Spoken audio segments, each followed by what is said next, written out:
with Dr. Benita Zahn. Much has been written lately about Dr. Burnout. To help, the Medical Society of the State of New York just launched what it calls a revolutionary program. It's a peer support program for doctors, residents, and medical students. The pillars of what's called the P2P program are support, empathy, and perspective. The president of the Medical Society, Dr. Bonnie Litvak, joins us now to explain how it works. And really, Dr. Litvak, why is it so needed? What is this crisis of understanding, of empathy, of ennui, things like that that are going on in the medical profession right now? So thank you for having me on. We're very excited about this program. Even before the COVID crisis hit, we had a problem in medicine with burnout and with sort of moral injury. It was really significant. When we surveyed our physicians, over 50% of them said that they were suffering from significant life stressors. So even before the COVID crisis hit, our Committee on Physician Wellness and Resilience was really working on programs and ways to support our physicians and to help them in terms of combating stress and promoting resilience. You know, from the outside, let me jump in. From the outside, Dr. Litvak, you know, I think the community sees doctors as people who are pillars of the community, and they got it all going for them. So what kind of stress does a doctor have? Why is there burnout for a physician? Right. So, you know, with physicians, there's burnout for lots of things. There's lots of pressure on physicians. They're making significant decisions. They're working significant hours. There is a lot imposed on them by the systems. And all those factors, most of them, you know, external to the physician, are putting a lot of pressure on them in terms of doing that. And then to compound that with your regular life stressors. Which is why there's been, you know, more of a problem in medicine than there have been in other fields. You know, and as I said, you know, with our doctors, 70% of the doctors in New York said that they felt a great deal of stress. 57% of them, when we surveyed them, said that they had some burnout, and 50% said that they were not satisfied with their jobs. And then on the top of that, we've added the enormous public health implications of COVID and the extreme challenges that physicians have faced with that. And now we really have a crisis where we have physicians that are vulnerable to the negative mental health consequences.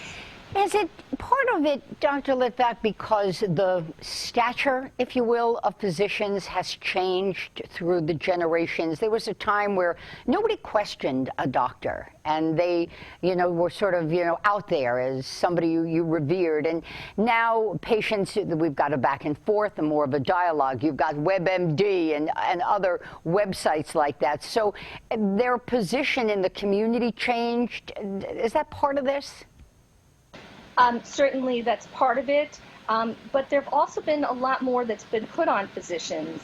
The enormous amount of paperwork that physicians have to do, the amount of government intervention in terms of what physicians have to do, the electronic medical records, all of those things are taking time away from the physician that used to be spending them in front with just their patient, and now extending their days, extending their time that they would have had to be somewhat more free into their nights, their weekends, their family time, and all of this is contributing to you know, more stress and more you know, issues for physicians. I think the public needs to understand that too, because it impacts the availability of medical practitioners and their emotional availability, don't you think? You know, absolutely. You know, there are the psychological, physician burnout is sort of a psychological syndrome, and it involves sort of emotional exhaustion, depersonalization, and a sort of a diminished sense of accomplishment. And all that, you know, we don't want to happen, and we don't want that to translate into patient care. Yeah, so specifically, what are you going to do? You know, so how does a doctor who recognizes that they're in this situation, do they pick up the phone, they call the medical society and say, look, I need to talk to somebody? Is that how it's going to work?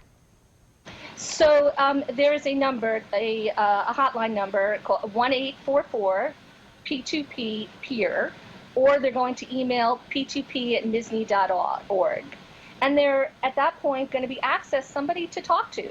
and they can be talking to them about, any of their stressors, whether it's work stressors, whether it's life stressors, whether it's family, whether it's financial.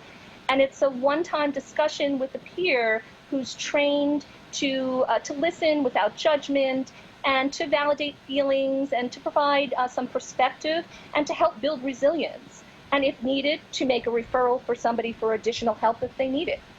And so it's only a one-time phone call and then refer on? So it's not something that you would call over a couple of weeks? No, this is not treatment. This is a connection between physicians. It's somebody lending an ear, giving somebody to lean on, and then, as I said, providing other resources for ongoing either care or support if the physician needs it. So this is the Medical Society of New York. Has this been done in other states? So there have been programs that have been done that have been similar for 9/11 first responders, for police, and for firemen. There are similar programs that they tried with the military. And so what they have shown is that these peer interactions are really vital and really helpful for building resilience. Dr. Bonnie Litvak, President of the Medical Society of the State of New York. And you told me you're an Albany med grad. So I am. Good connection here. Thanks so very much. And let's touch base in a couple of months, see how this has been going. Great, love to. Thank you for having me. Be well, and thank you for joining us for this edition of Health Beat. We'll see you next time.